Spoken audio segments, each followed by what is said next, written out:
అందరికీ నమస్తే welcome to garam garam వార్తలు ఎట్లున్నారు అందరూ అంత మంచే కదా మీకోసం చాలా వార్తలు పట్టుకొచ్చిన చూసే ముందు హెడ్లైన్స్ చూద్దాం పారి నక్కి నక్కి తిరుగుతున్న బాబు ఎంజీఎం దవాఖానలో పోయింది పవర్ సర్కారుకి ఇచ్చిండు కేటీఆర్ కౌంటర్ హైదరాబాద్ లో జలకన్యలు వావ్ అంటున్నారు చూసినోళ్ళు తొక్కిచ్చిండ్రు సైలెన్సర్లు పోకిరీలకు జలకిచ్చిండ్రు పోలీసులు కొత్తగా కరోనా కేపీ వేరియంట్లు వారం రోజుల్లోనే 26,000 కేసులు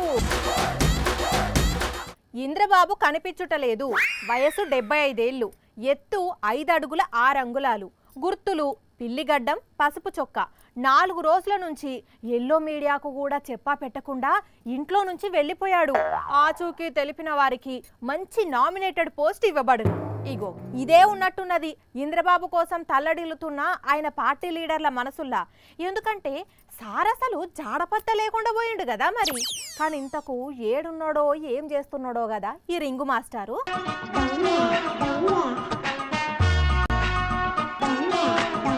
అగో అక్కడెవరో ముసుగు కప్పుకొని పోతున్నారు దొంగన ఎందుకు కొంపదీసి అసలే ఈ మధ్య చెడ్డి గ్యాంగు తిరుగుతున్నదట మళ్ళా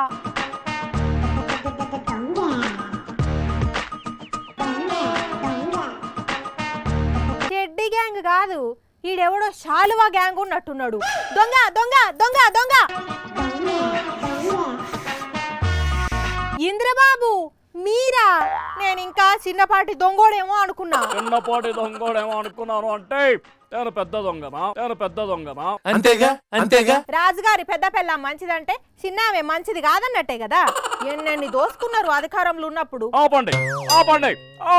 ఆపుతలే గాని నాకు ఒక డౌటు మీ ఎల్లో పత్రికల్లా ఒక దాంట్లోనేమో మీరు విశ్రాంతి కోసం అమెరికా పోయిండ్లని రాస్తే ఇంకో దాంట్లో వైద్య పరీక్షలకు విదేశాలకు పోయిండ్రు అని రాసిండ్రు ఇంతకీ రెండిట్లల్లా ఏది నిజం sir news paper face fellow yellow పత్రికల్లో ఎక్కువగా రాసేవి అబద్ధమే అని తెలియదని ఓ కరెక్టే కదా నేనే మర్చిపోయినా గాని ఒక దిక్కు మీ జాడ తెలవక మీ వాళ్ళు మస్తు పరేషాన్ అవుతుంటే మీరేంది ఇట్లా దొంగలెక్క తిరుగుతున్నారు అంటే కొన్ని ముఖ్యమైన పనులున్నాయి మూడో కంటికి తెలియకుండా చక్క పెట్టాలి అందుకే ఈ సీక్రెట్ అబ్బో ఏడనో ఆ టూరు ప్రస్తుతానికి దుబాయ్ ప్రస్తుతానికా అంటే తర్వాత ఎక్కడి నుండి ఇటలీకి అటు నుండి ఇంకెటో ఎందుకు సార్ ఇన్ని దేశాలు తిరుగుతున్నారు అంటే అదే మా మనవడికి బొమ్మలు కొనడానికి తిరుగుతా ఉన్నాం అవునా మరి కొందరేమో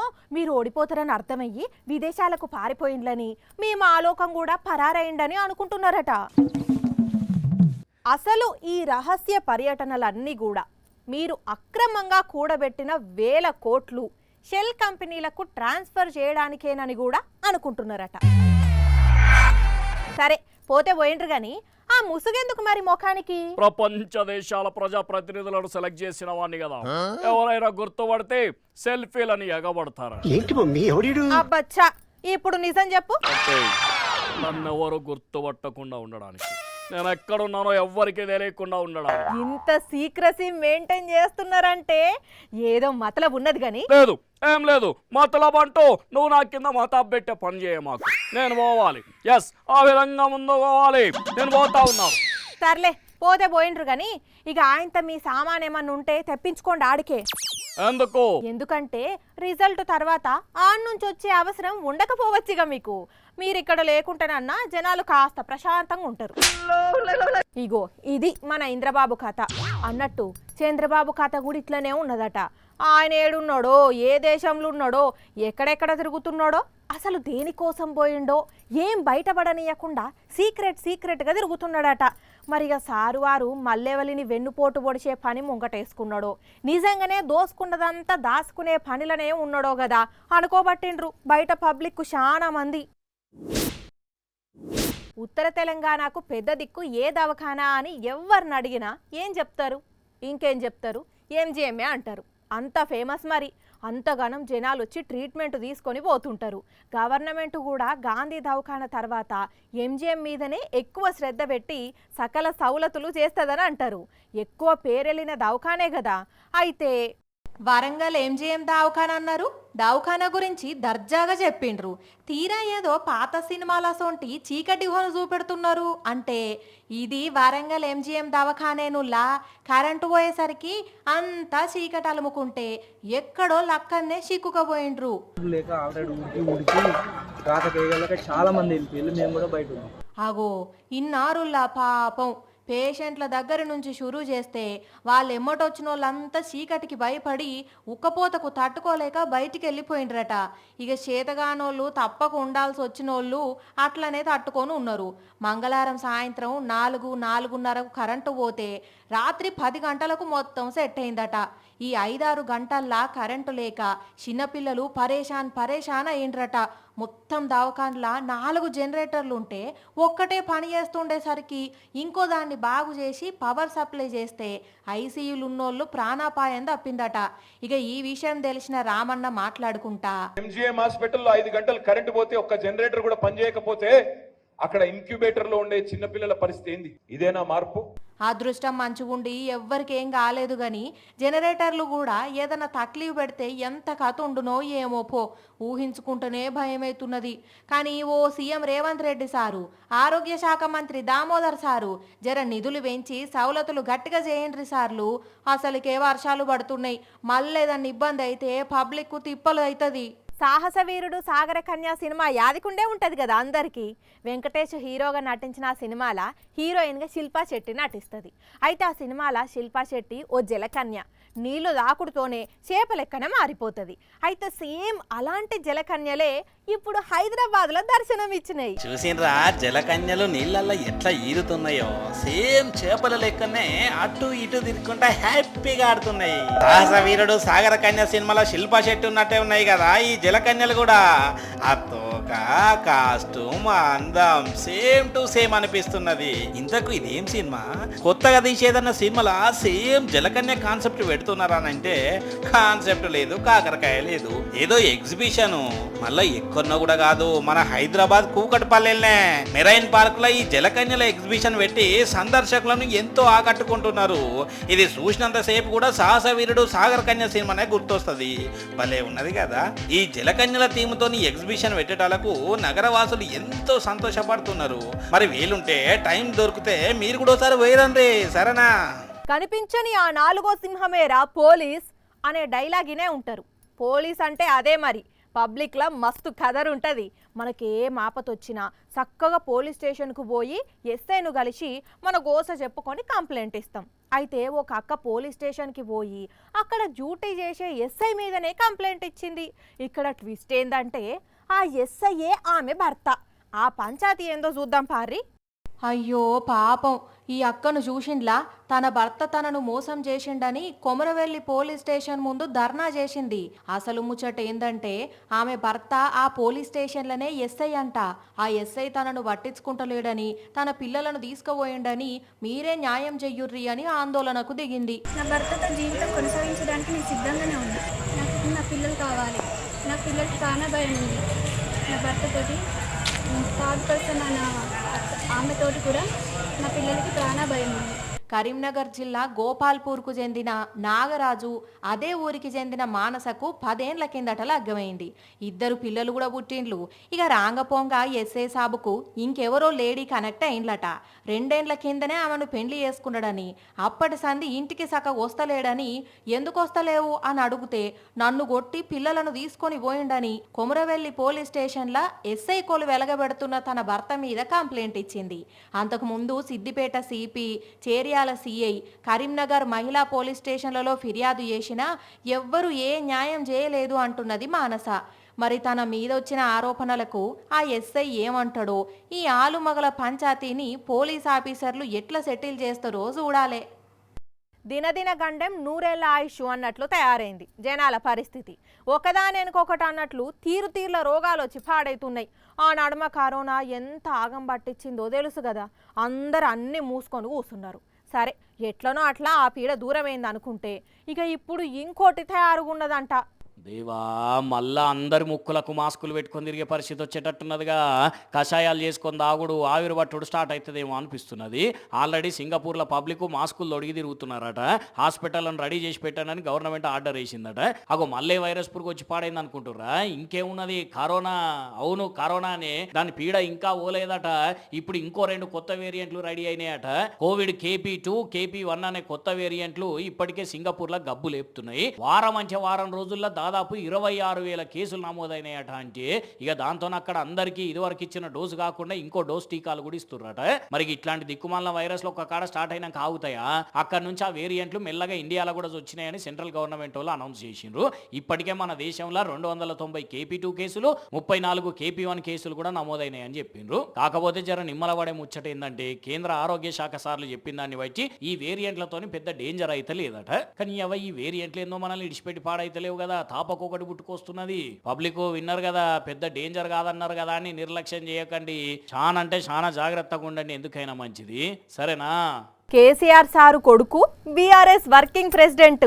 రామన్న అంటే రాజకీయం, రాజకీయం అంటే రామన్ననుల్లా కదా.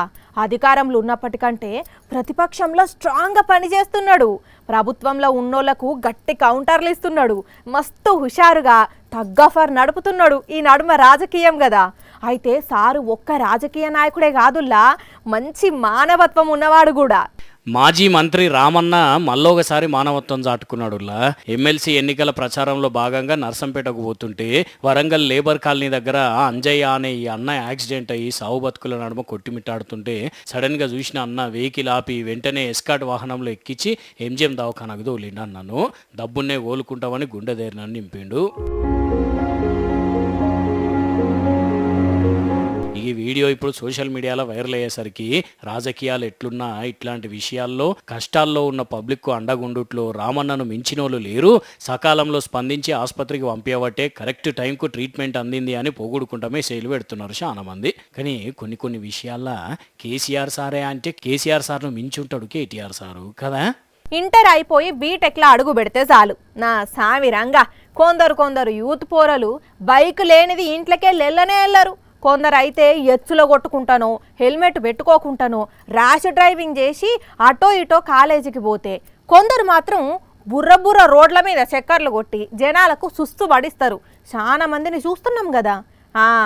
అందుకనే ఆ బైకులను దొరకబట్టి ఇక్కడ పోలీసులు ఏం చేసిండ్రంటే, పానం గజ్జునొనికిచ్చి దడుపు జ్వరం రప్పిస్తున్న సైలెన్సర్లను రోడ్డు రోలర్తోని దొక్కించి సతకం చేసి సావ కొట్టిండ్రు వరంగల్ కమిషనరేట్ పోలీసులు. 1 కాదు 2 కాదు, ఇగో ఈడికెళ్ళి ఆడికెళ్ళి ఈడికి మొత్తం 100ల కొద్ది సైలెన్సర్లను పనికి రాకుండా చేసి పాతినిప సామానోళ్ళు కూడా గివి మాకెందుకు అనేటట్టు చేసిండ్రు.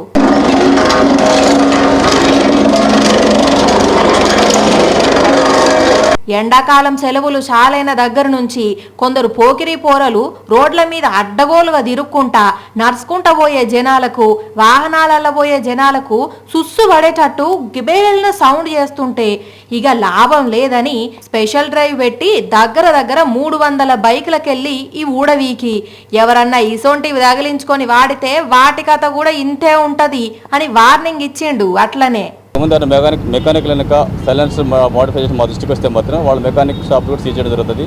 తర్వాత అదైతే ఎవరైతే నెంబర్లెస్ వెహికల్స్ తిరుగుతున్నారో వాళ్ళని పట్టుకొని వాళ్ళ వేలుముద్రలు కూడా పరిశీలన జరుగుతుంది. ఇన్నారా? అర్థమైందా?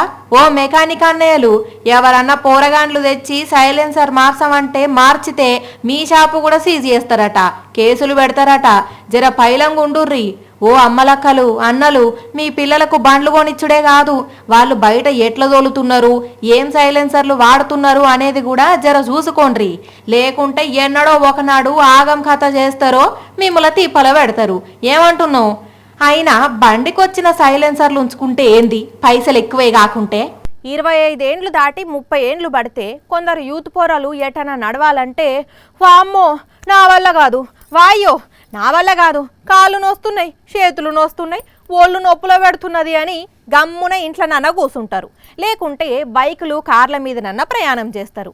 ఇక 50 ఏండ్లు వస్తే ఎట్లుంటారో. ఇప్పుడు 50 ఏండ్లు ఉన్నోళ్ళు ఎంత తక్లీఫ్ పడుతున్నది చూస్తున్నాం కదా.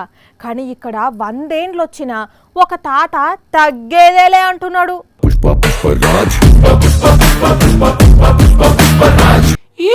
తాతనా మజాక మామూలు దూకుడు మీద లేడుగా. 100 ఏళ్ళు నిండిన నవ యువకుని లెక్క కండ్లద్దాలు పెట్టి ఖతర్నాక్గా పోజులు ఇస్తున్నాడు. ఎవ్వ తగ్గేదలే అంటున్నాడుగా.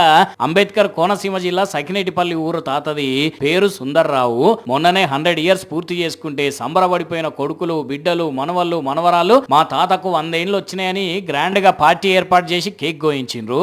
ఇక తర్వాత ఊరోళ్ళందరిని పిలిచి భోజనాలు పెట్టిండ్రు. అందరికందరూ వచ్చి తాతతోని ముచ్చట్లు పెట్టిపోయిండ్రు.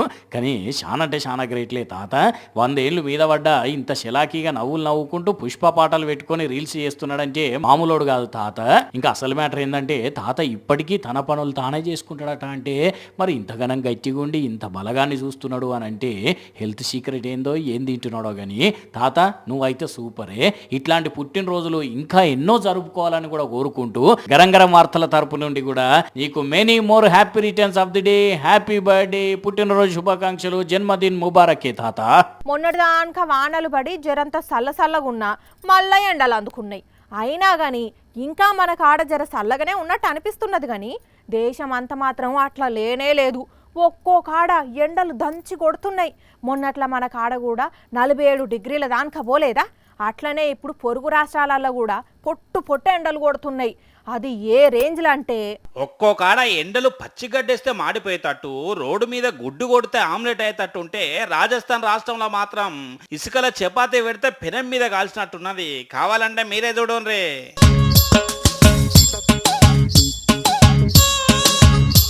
చూసేనరా, ఈయన ఆర్మీ ఆఫీసర్ లెక్కనున్నాడు. మామూలుగా కాల్వని చపాతీని తీసుకుపోయి ఇసుకలో పెట్టి మీదికెంచి ఇసుక కప్పిండు. ఇక కొద్దిసేపు ఆగి తీస్తే మంచిగా పెనం మీద కాల్చిన చపాతీ లెక్కనైంది. కూర ఉంటే డైరెక్ట్ తినొచ్చు కూడా. ఈ లెక్కన చూస్తే రాజస్థాన్లో ఎండలు ఎట్లున్నాయో ఆలోచించుకోండి. ఇక అట్లనే ఎండలకు తట్టుకోలేక గీడో కుక్క పిల్ల ఏం చేసిందో కూడా చూడుర్రి. వాయమ్మనే మంచిగా పోయి చల్లని కూల్ అనుకుంటా ఆ ఫ్రిడ్జ్లో అన్నది కదా. అగ చూడర్రి, ఇంట్లో బయటకు తీద్దామని చూస్తే కొరుకుతున్నది. అందులోకించి అస్సలకే రానంటున్నది. ఈ ఆఖరికి ఐస్ క్రీమ్ ఆశ చూంచడం వల్ల బయటకు వచ్చింది. కానీ కుక్కలు కూడా కూలర్లకు, ఏసీలకు, ఫ్రిడ్జ్లకు అలవాటు పడుతున్నాయి అంటే మనుషులను చూసి ఇవి కూడా నేర్చుకుంటున్నాయి అనాలనో, లేదంటే ఎండ తీవ్రత అట్లున్నది అని అనుకోవాలనో అర్థం కావట్లేదు. మొన్న ఓ పిల్ల సోషల్ మీడియాలో వైరల్ అయ్యేందుకు మెట్రో ట్రైన్లోనే డాన్స్ చేసింది. అట్లనే ఇంకో పిల్ల రోడ్డు మీద బైక్తోని స్టంట్లు కొట్టింది. ఇంకో తమ్ముడు దున్నపోతు మీద ఎక్కి రోడ్ల మీద తిరగబట్టిండు. ఇట్లా సోషల్ మీడియా ప్లాట్ఫామ్లలో వైరల్ కావాలి, మస్తు వ్యూస్ రావాలి, మస్తు లైకులు రావాలి అని ఒక్కొక్కరు ఒక్కో తీరు కథలు పడుతుంటే మరి అందరు అన్ని కథలు పడుతున్నారు. మనం ఎందుకు పడొద్దు అనుకున్నారో ఏమో గాని గీడో 2 బద్మాష్గాళ్ళు చూడుండ్రి ఏం చేసిండ్రో. ఇక వీళ్ళని ఏమంటే మంచుకుంటా చెప్పుర్రి. కేసీఆర్ సార్ భాషలో తిట్టాలంటే వీళ్ళని సన్నాసులు అనాలన్నా దద్దమ్మలనాలన్నా? దీన్ని ఏమన్నా సన్నాస దరిద్రుడా? అరే రోడ్డు మీద బండి నడుపుకుంటా ఇంకా హెల్మెట్ పెట్టుకుందే కాకుండా స్నానాలు చేస్తున్నారు. అగో ఎన్కోడు చూడుర్రి, వాని మీద పోసుకుంటున్నాడు, ముంగటోని మీద పోస్తున్నాడు. మరి రోడ్ అంటే బాత్రూమ్ అనుకుంటున్నారో ఈ బద్మాషి గాళ్ళు. ఇక వీళ్ళు ఇట్లా స్నానం చేసుకుంటా బండి నడుపుకుంటా పోతుంటే సూస్టోళ్ళు పర్సన్ కాబట్టిర్రు. కానీ ఓ అమ్మలు అక్కలు చెల్లెన్లు పర్సన్ అవుడు కాదు. వీళ్ళ బండి ఆపి అదే బకెట్ తీసి నెత్తి మీద బోరేసి 4 అటు ఇటు చంపనుంటి. అప్పుడు గాని తల తిరుగు వీళ్ళకు. వీళ్ళది ఉత్తరప్రదేశ్ రాష్ట్రం మొరాదాబాదు. ఈ నడుమ సోషల్ మీడియాలో వైరల్ అయ్యేందుకు తీరొక కథలు పడుతున్నారు కదా ఒక్కొక్కరు. అట్లనే వీళ్ళు ఇట్లా బైక్ మీద స్నానం చేసుకుంటా కథలు పడ్డారు. ఇప్పుడు ఈ వీడియో సోషల్ మీడియాలో వైరల్ అవుతూనే పోలీసులు వీళ్ళ కోసం వెతుకుతున్నారట. ఏడికి ఓర్తి దొరుకుతారు, దొరికినాక లోపలేసి అప్పుడు స్నానం చేపియాలి. వీళ్ళకు తెలుసు కదా ఏ నీళ్ళతోనో ఎట్లా స్నానం చేపియాలనో. అప్పుడు గానీ ఇంకోసారి ఇట్లా వీడియోలని రోడ్ ఎక్కరు. ఇక ఇవి మరి ఇయాల్టి గరం వార్తలు. మళ్ళా రేపు ఇదే టైంకి ఇట్లానే కలుసుకుందాం. అప్పటిదాకేం చేయాలి? చూస్తూనే ఉండండి సాక్షి టీవీ. ఇగో టైం యాదుకున్నది కదా, రాత్రి 8:30కి మళ్ళీ పొద్దుగాల 8:30కి ఉంటాం మరి.